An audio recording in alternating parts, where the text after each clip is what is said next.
आने की अपील की थी। सीएम उमर ने कल कोलकाता के एक कार्यक्रम में सीएम ममता बनर्जी के जम्मू कश्मीर उन्हें आने का न्योता दिया था और पश्चिम बंगाल के लोगों से अपील की थी कि लोग जम्मू कश्मीर घूमने आए।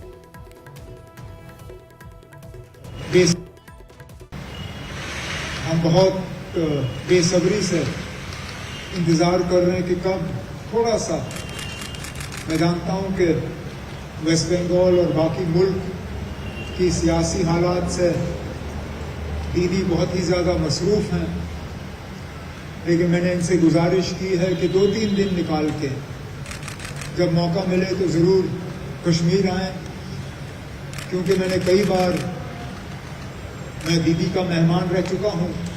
अब मैं चाहता हूँ कि ये आए और हमारा जो है हमारे मेहमान बने। इसके साथ साथ दीदी के साथ मिलके हमारी कोशिश है कि जम्मू कश्मीर और वेस्ट बंगाल हम और ज़्यादा करीबी से काम करें, चाहे वो इंडस्ट्रियलाइजेशन के सिलसिले में हो, चाहे ट्रेड के सिलसिले में हो, और खासकर टूरिज्म के सिलसिले में।